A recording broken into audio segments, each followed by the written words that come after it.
Last question पर आते हैं। ये इस एक्सरसाइज का हमारा लास्ट क्वेश्चन है, क्वेश्चन नंबर 10।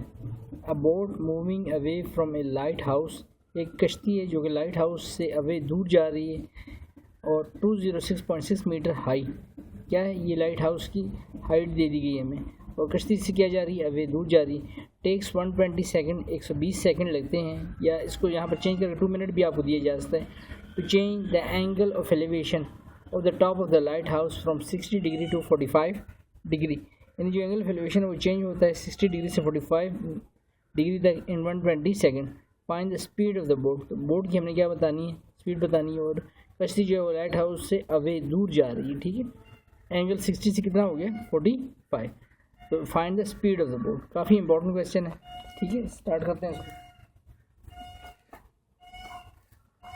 जैसे हम स्टेटमेंट हम क्वेश्चन की पढ़ के आ चुके हैं, हमें कहा गया एक लाइट हाउस है। ठीक है, ये लाइट हाउस यहाँ बना लेते हैं। लाइट हाउस क्या है, एक लाइट हाउस है हमारे सामने जिसकी हाइट है 206.6 मीटर। तो मैंने ए से बी स्ट्रेट लाइन लगा दी और 206.6 मीटर ये लाइट हाउस है। अब कश्ती जो थी इससे दूर जा रही है, away from the light house. तो पहला हम कहते हैं कश्ती सी पॉइंट पर है, इस पॉइंट पर, पॉइंट सी पर। यहाँ पर जब होती है कश्ती तो वहाँ पर एंगल ऑफ एलिवेशन बन रहा है 60 डिग्री, इसको मैं नाम देता हूँ θ1 का। और फिर इससे आगे चलती है 2 मिनट और, यानी कि 120 सेकेंड। 60 + 60 कितना हो जाएगा, 120, और मैं वैसे भी सेकंड ही दिए गए। तो सी पॉइंट से चलती है पॉइंट डी पर और 120 सेकेंड इसमें वक्त लगता है। तो एंगल ऑफ एलिवेशन चेंज हो जाता है, 60 डिग्री से क्या हो जाता है 45 डिग्री, और इसको हम कहते हैं θ1 और इस एंगल को कहते हैं θ2। अब मैं इनको नाम देता हूँ, जो मैंने स्ट्रेट लाइन लगाई थी इसको मैं कहता हूँ ए बी, और इस पॉइंट को मैं पहले सी कह चुका हूँ, इस पॉइंट को कह चुका हूँ डी। ठीक हो गया, तो ये तो होगी हमारी फिगर। अब इसमें 2 राइट एंगल ट्राइंगल बन रही है, एक राइट ट्राइंगल बन रही है right angle triangle A B C, और एक बन रही है ए बी और डी। इस ट्राइंगल को नहीं कंसीडर करना, ए सी डी को, ठीक है ना, ये राइट एंगल ट्राइंगल पे फोकस रखना है आपने। अब आते हैं इन right angle triangle A B C, A B और सी, पहले इस ट्राइंगल की बात करते हैं। तो height of tower, height of tower क्या हो जाएगा, पी आर पी, मैंने फिर लिख रहा है साथ में लिख दिया, क्या है, परपेंडिकुलर। परपेंडिकुलर क्या होता है, ए से डी, और हाइट ऑफ टावर कितनी है 206.6, और नाम हमने उसका क्या रखा है उस लाइन का, ए और बी, 206.6। अब distance between the boat and the tower, distance between the boat, पहले कश्ती यहाँ पर थी और टावर के दरमियान, टावर की भी तो कोई बेस होगी ना जहाँ से शुरू हो रहा है, यहाँ से यहाँ तक की डिस्टेंस वो कितनी कह रहा है आपको, बी सी में हमने उसको नाम दे दिया, इसको क्या कह देंगे 20। अब इसकी हमारे पास कोई वैल्यू नहीं, बस इसको जस्ट बी सी लिखा रहा है। ठीक है, एंगल ऑफ एलिवेशन, तो ए बी सी ट्राइंगल के दौरान एंगल ऑफ एलिवेशन θ1 हमारा कितना बन रहा है, दैट इज 60 डिग्री। ठीक हो गया।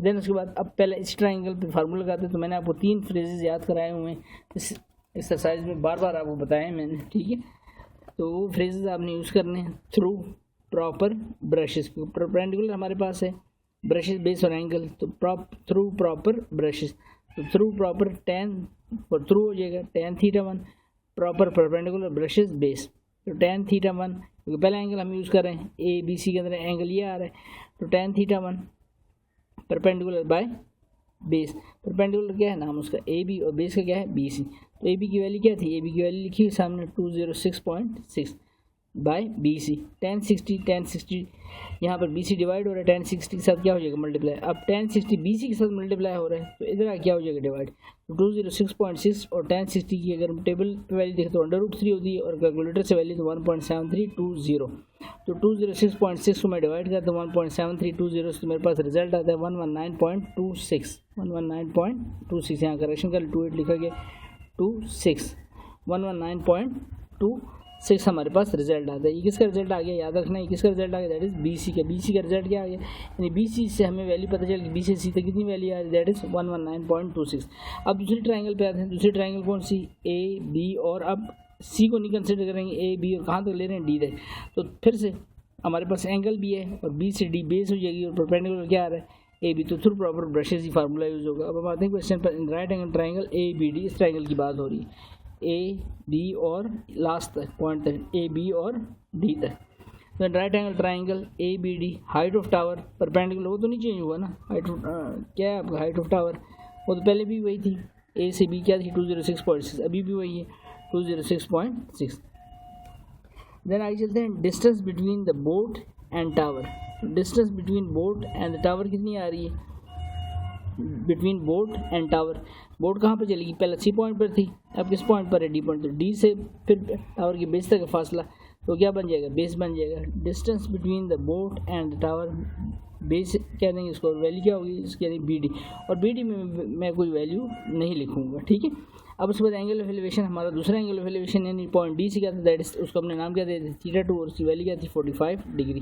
तो अब बात है tan थीटा 2, tan थीटा 2, तो tan theta 2 through proper brushes, तो प्रॉपर फिर से क्या आ रहा है आपको, परपेंडिकुलर ए बी, ब्रशेस क्या है B D, perpendicular by base तो A B by B D. अब ए बी की वैल्यू क्या है, ए बी की वैल्यू हमारे पास है 206.6, और बी से डी की वैल्यू क्या है, बी से डी, ठीक है, इस चीज़ का ध्यान रखना है, बी से डी, सी से डी 120 सेकंड है, हमने असल में इस एरिया की डिस्टेंस फाइंड करनी है, इस एरिया के सी से डी तक 120 सेकंड लगे हैं, यहाँ पर उसकी स्पीड पूछ रहा है, तो स्पीड फाइंड करने के लिए हमें यहाँ पर इसकी डिस्टेंस फाइंड होनी चाहिए, किसके दरमियान, डी से सी के दरमियान, तो इसलिए हम पहले इसको फाइंड करेंगे। बी डी की वैल्यू कैसे फाइंड करें वो देख लें ज़रा, tan थीटा 2, tan थीटा 2 था, tan थीटा 2 एंगल थीटा 2 क्या था हमारे पास, डायग्राम में देख लें क्या है 42, यहाँ पर मैं लिखूँगा tan थीटा 2 की 45, और ए बी परपेंडिकुलर था ना यहाँ पर, देखिए क्या लिखा था लास्ट पे,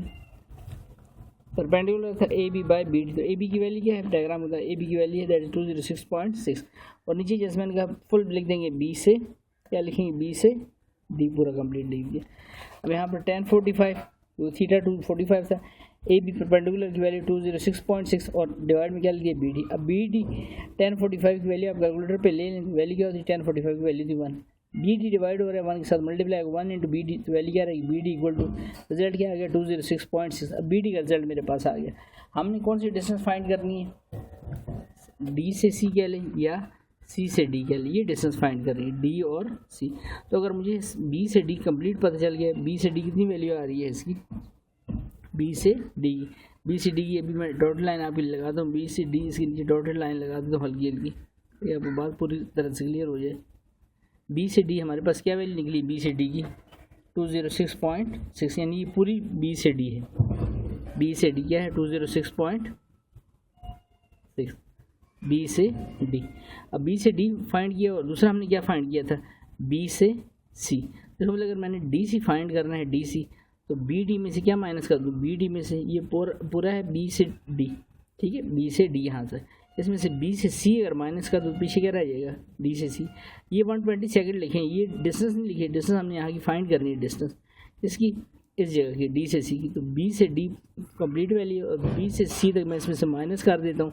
बी सी की वैल्यू फाइंड की है, पहली जो ट्रायंगल यूज़ की, बी सी की वैल्यू क्या है, ये हमारे पास 119.26, तो इसका मतलब है हम डी सी कह लें या सी डी फाइंड कर सकते हैं, किसकी मदद से, B D minus B C, ठीक है। यहीं पर यहाँ पर मैं यही काम मैंने किए हुए हैं, आपको एक्सप्लेनेशन का फाइंड क्या कर रहे हैं हम, यहाँ पर डी सी कह लें सी डी कह लें, इसको फाइंड कर रहे हैं, तो C D equal to B D, बड़ी वैल्यू बी डी, क्योंकि बी से डी कंप्लीट है, यहाँ तक देख लें डायग्राम को फिर से, बी से डी आपका डायग्राम का कंप्लीट हिस्सा है, कौन सा, बी से डी माइनस बी से सी, तो बी से डी से बी से सी निकाल दे, पीछे क्या रह जाएगा, डी सी या सी डी रह जाएगा, ठीक है।